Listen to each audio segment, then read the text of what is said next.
নমস্কার বন্ধুরা, welcome back to my channel. আপনারা সবাই কেমন আছেন? আশা করি আপনারা সকলেই ভালো আছেন, আমিও ভালো আছি। আজকে আমি নিয়ে এসেছি দুটো সামার ড্রিঙ্কের এমন রেসিপি নিয়ে, যেটা খেলে আপনি গরমে লু লাগার হাত থেকে রক্ষা পাবেন। তাহলে চলুন ড্রিঙ্কস দুটো বানানো যাক। আমরা প্রথমেই বানাবো হচ্ছে ছাতুর শরবত। ছাতু গরমকালে খাওয়ার জন্য খুবই ভালো। ছাতু অ্যাকচুয়ালি আমাদের বডি টেম্পারেচারকে অনেক কম রাখে, যার জন্য গরমকালে ছাতুটা খুবই ভালো একটা উপযোগীয়। প্রথমে আমি কি করেছি, একটু জিরেকে কড়াই নেড়ে নিয়ে ওটাকে গুঁড়ো করে নিয়েছি, আর ওই জিরে গুঁড়োর সাথে বিট নুন মিক্স করে একটা মিক্সচার রেখে দেবো। এটা আমাদের দুটো ড্রিঙ্কের ক্ষেত্রেই কাজে লাগবে। এবারে কেটে নেব হচ্ছে মিহি করে পেঁয়াজ, আর সাথে একটু কাঁচা লঙ্কা। পেঁয়াজও বডি টেম্পারেচার লো রাখে, তাই এই যে শরবতটা বানানো হচ্ছে এতে ছাতুও আছে আর পেঁয়াজও আছে, যেটা শরীরের জন্য খুবই উপযোগী হতে চলেছে এই গরমের জন্য। এবার একটু আদা কেটে নেব ছোট ছোট করে, বা আপনারা আদাটাকে গ্রেট করেও নিতে পারেন।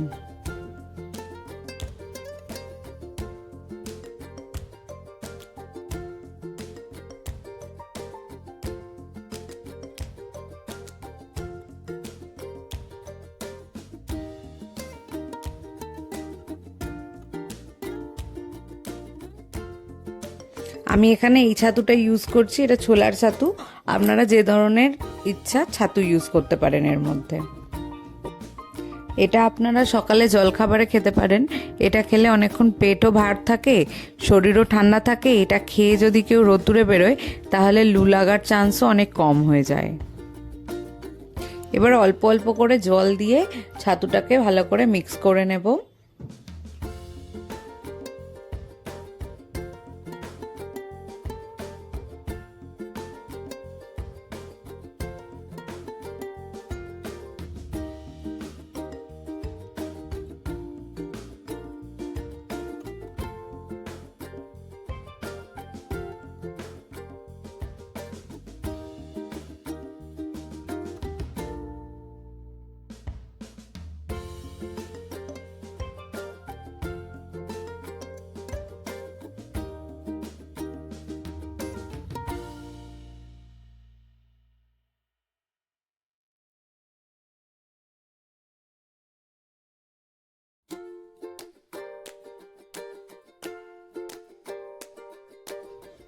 এবার যে কোনো একটা কন্টেনারের মধ্যে আমরা সব কিছু মানে চপ করে রাখা সমস্ত ইনগ্রিডিয়েন্টসগুলো, পেঁয়াজ, লঙ্কা, আদা, এগুলো দিয়ে দেব।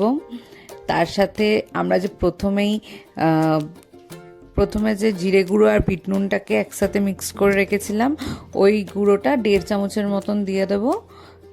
দিয়ে যে গুলে রাখা ছাতুটা রয়েছে ওটা দেব। এর সাথে লেবুর রস অ্যাড করা যায়, কিন্তু এই ড্রিঙ্কটাতে আমার স্পেশালি লেবুর রস দিয়ে ভালো লাগে না, তাই আমি ওটাকে স্কিপ করছি। আপনারা যদি চান এর মধ্যে একটু লেবুর রস দিতে পারেন, খেতে ভালোই লাগে। তো যেহেতু সামার ড্রিঙ্ক, তাই একটু ঠান্ডা ঠান্ডা করার জন্য আমি বরফ দিচ্ছি। এটা অপশনাল, আপনারা চাইলে বরফ দিতেও পারেন, আবার নাও দিতে পারেন। দিলে মন্দ হয় না, ভালোই লাগে এটা খেতে। একবার আপনারা বাড়িতে অবশ্যই এই ড্রিঙ্কটা বানিয়ে জলখাবারে খেয়ে দেখবেন, আশা করি ভালো লাগবে।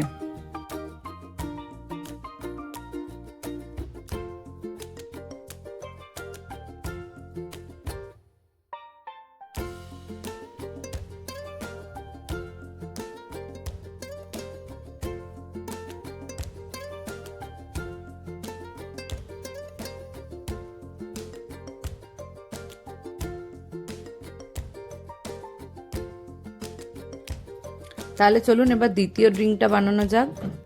এটা একটা রিফ্রেশিং ড্রিঙ্ক অবশ্যই। এটার জন্য আমি প্রথমে ইউজ করছি কতিলা। এটা ওভারনাইট কতিলাটাকে সোক করে রাখতে হবে একটু জলের মধ্যে। 4-5-6 কুচো কতিলা দিলেই এটা এরকম ফুলে জেলির মতন হয়ে যায়। কতিলা খুবই ঠান্ডা একটা জিনিস, এটা গরমের জন্য খুবই ভালো খাবার, বাচ্চারাও খেতে পারে। এটার জন্য পুরো ফুল বডি, পেট খুব ঠান্ডা রাখে। তাই একটা গ্লাস নেওয়া হলো। প্রথমে গ্লাস নিয়ে কতিলা যেটা ভিজিয়ে রেখেছিলাম সেই কতিলাটা দিলাম, তার সাথে ওর সাথে জিরে গুঁড়ো আর বিট নুনের মিক্সচারটা দিয়ে দিলাম, ওই 1.5 চামচের মতন দিয়ে একটা লেবু নিগড়ে নিচ্ছি। এবার একটু বরফ কুচি দিয়ে দেবো। ঠান্ডা ঠান্ডা এটা রোদ থেকে এলে খেলে খুব ভালো লাগে। যদি আপনাদের বাড়িতে কেউ গেস্ট আসে তাদেরকে অবশ্যই এটা খাইয়ে দেখাবেন, তাদের খুব ভালো লাগবে আশা করি। আমি জল দিচ্ছি, এটাতে জল বা সোডা আপনারা যা হোক ইউজ করতে পারেন। তারপরেই এটা পরিবেশনের জন্য রেডি। আমার শাশুড়ি মা এখন রান্না করছে, আমি আজকে তাকেই এটা খাওয়াবো, খাইয়ে শুনবো যে কেমন লাগছে।